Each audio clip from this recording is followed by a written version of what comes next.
دیکھیں اس میں جو دو مین اپروچز ہیں جن میں سے ایک چوکیدارہ اور پولیسنگ ہے which comes naturally to every family. ہر فیملی کو کوئی پیر مرشد جو ہے وہ پہلے ہی بتا دیتا ہے کہ آپ نے چوکیدارہ کرنا ہے, آپ نے پولیسنگ کرنی ہے, آپ نے گھیرا ڈال کے رکھنا ہے, منڈے تے نظر بڑی پکی رکھنی ہے. تو جب ہر کوئی پہلے یہ کرتا ہے تو جب تک بھرپور طریقے سے یہ چیزیں ناکام نہیں ہو جاتی تب تک وہ کسی دوسرے طریقے کی طرف مائل نہیں ہوتے, کیونکہ جو چوکیدارہ ہے اسے سیکھنا نہیں پڑتا. ہمیں چوکیدارہ کرنا, ہاتھا پائی کرنا, پولیسنگ کرنا, بستی کرنا, روب جمانا یہ نیچرلی آتا ہے, یہ ہمارے پیکج کا حصہ ہے.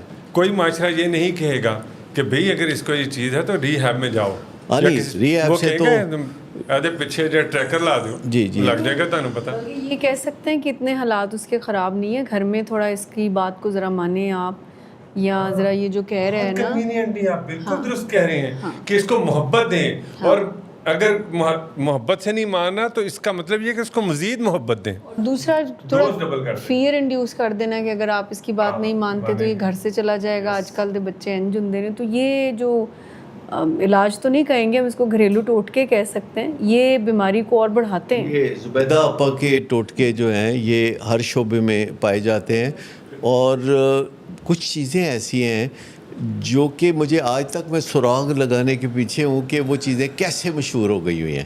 مثال کے طور پر بچپن میں پیار نہیں ملا, یا والدین کہتے ہیں اسی ضرور کوئی گناہ کیتا ہوئے گا جہدے نتیجے ساڈا پتر جڑا ہے وہ نشئی ہو گیا, یا پتہ نہیں کوئی کہہ دیتا ہے کہ جی تہاڈی آمدنی جڑی ہے حلال دی نہیں تد تہاڈا پتر نشہ کرن لگ پیا.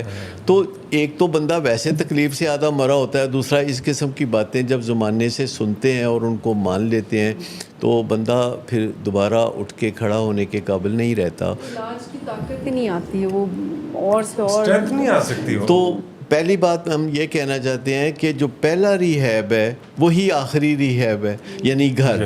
لیکن یہ جو بیچ کا ہے ایک پارٹ جو کہ آپ ریہیب میں جاتے ہیں تو یہ آپ محتاج ہونے نہیں جاتے, یہ آپ اپنے آپ کو خود کفیل بنانے کے لیے جاتے ہیں کہ آپ ایک تجربہ کرتے ہیں جو کہ جو پہلا ریہیب ہوتا ہے یعنی گھر, اور گھر کے ڈاکٹرز مل کے کئی سال علاج کرتے ہیں. ایوریج آپ سمجھ لیں کہ 7 ایئرز ہم دیکھتے ہیں کہ ہمارے پیشنٹس کا جو گھریلو علاج ہوا ہے, علاج بالمثل ہوا ہے, وہ کوئی 7 سال ہوتا ہے, اور وہ شافی علاج نہیں ہے. اچھا, تو جب وہ علاج کامیاب نہیں ہوتا اور انگ انگ دکھنے لگتا ہے تو تب وہ آتے ہیں ہمارے پاس, یعنی ریہیب میں آتے ہیں. اور ریہیب میں بھی وہ آتے ہیں تو ان کو یہ نہیں لگتا کہ ان کا طریقہ علاج غلط تھا, ان کو لگتا ہے کہ وہ تھک گئے تھے.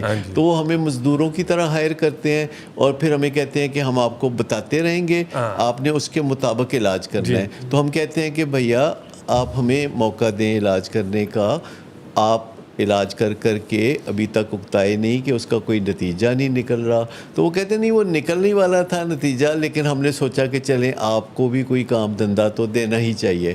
تو پھر وہ بار بار جب ضد کرتے ہیں اور ہم بار بار کہتے ہیں کہ نہیں آپ ہمارے مشورے پہ چلیں, اب آپ ہمارے پاس آئے ہیں تو ہم سے سیکھ لیں, بعد میں آپ کا یہ شوق پورا ہوتا رہے گا کیونکہ باقی زندگی آپ نے ہی اس کے ساتھ چلنا ہے.